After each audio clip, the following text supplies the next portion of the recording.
Bharatiya Janata party अगर एक रहने को सेफ रहने से जोड़ रही है तो कांग्रेस समेत महाराष्ट्र के दूसरे सियासी विरोधी दल भी बीजेपी पर प्रहार कर रहे हैं। उनका कहना है कि महाराष्ट्र में यह नफरत वाली भाषा और अंदाज नहीं चलेगा, लेकिन कांग्रेस और राहुल गांधी हमेशा कह रही है कि जातिगत जनगणना तो होकर ही रहेगी।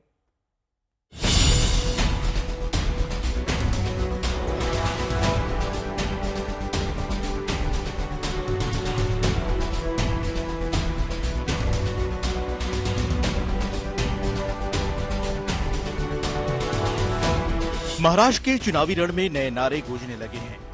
बीजेपी ने मराठा आरक्षण, किसान या विकास जैसे मुद्दों से ऊपर एक रहेंगे, सुरक्षित रहेंगे जैसे नारों को चुनावी फिजा पर हावी कर दिया है और ऐसे में विपक्षी खेमे में हलचल मचना लाजमी है। पूरा विपक्ष यानी महाविकास अघाड़ी इन नारों की काट खोज रहा है। हाल ये है कि एनडीए के खेमे से अजित पवार भी बीजेपी मुख्यमंत्री मसलन योगी आदित्यनाथ और हेमंत बिस्वा शर्मा के बयानों से दूरी बनाते हुए उनको सलाह दे रहे हैं कि वो बोलने में एहतियात बरतें। सबसे पहले बात उद्धव ठाकरे की शिवसेना की, जिसने पीएम मोदी से लेकर सीएम योगी आदित्यनाथ के बयानों पर कड़ा ऐतराज किया है। योगी आदित्यनाथ जी का बयान है बटेंगे तो कटेंगे और नरेंद्र मोदी जी का एक है तो सेफ है, उसका विरोध अजीत पवार जी ने किया है। उससे स्पष्ट हो रहा है कि अजीत पवार जी की जो पूरा सोच है और जो पूरा कैंपेन है कंफ्यूज कैंपेन है। आप उन्हीं के साथ गठबंधन में बैठे हैं, आप उन्हीं के साथ उसी महाझूठी गठबंधन के साथ आप सत्ता का मौज ले रहे हैं। आप उसी गठबंधन के चलते आपके ऊपर सारे ईडी सीबीआई केसेस खत्म हुए और अब आप कह रहे हैं ये विचारधारा चलेगी नहीं।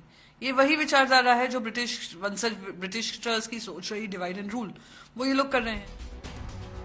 बीजेपी से कांग्रेस ज्यादा साफ सवाल पूछ रही है। कांग्रेस का कहना है कि बीजेपी बताए कि आखिर कौन काट रहा है।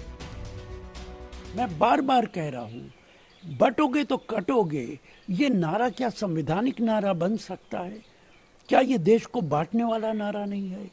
क्या इस नारे से नफरत की बू नहीं आती है?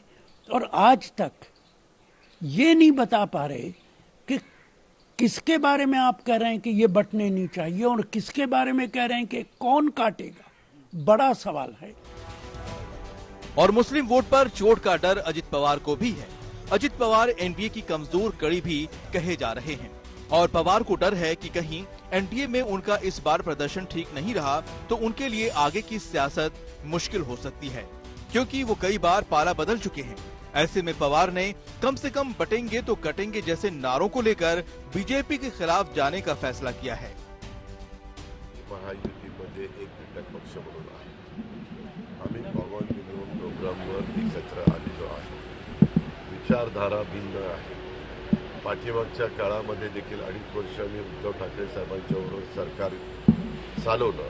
त्यावेळेस तुम्हाला माहिती आहे उद्धव ठाकरेंच्या शिवसेनेची आणि आमची विचारधारा ही वेगळी होती, परंतु त्यावेळेस कॉमन मिनिमम प्रोग्रामवर आम्ही एकत्र आलो।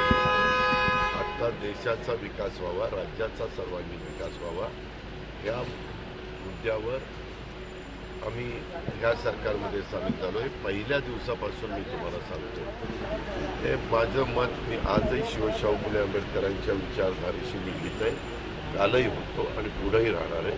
ही माझी भूमिका मी काल तुम्हाला सांगितलं, तुम्ही तेच पुन्हा विचारताय। आपल्या महाराष्ट्रामध्ये अशा प्रकारच्या गोष्टी महाराष्ट्र सहन करत नाही। हे इतर राज्यामध्ये कदाचित चालत असेल, ते इतर राज्यातले प्रमुख नेते आहेत, भाजपचे प्रमुख नेते आहेत, या राज्याचे मुख्यमंत्री आहेत, विद्यमान मुख्यमंत्री, त्याच्यावर त्यांनी काय बोलावं त्यांचा अधिकार आहे। विपक्ष समेत अजित पवार की तरफ से विरोध की आवाज उठ रही है, लेकिन बीजेपी को साफ समझ आ गया है हिंदुत्व से लेकर जाति से ऊपर उठकर वोटिंग वाले उसके दांव ही महाराष्ट्र में काम आ सकते हैं। इसलिए हो सकता है कि आने वाले दिनों में इन नारों की गूंज और ज्यादा सुनाई पड़े। ब्यूरो रिपोर्ट, आज तक।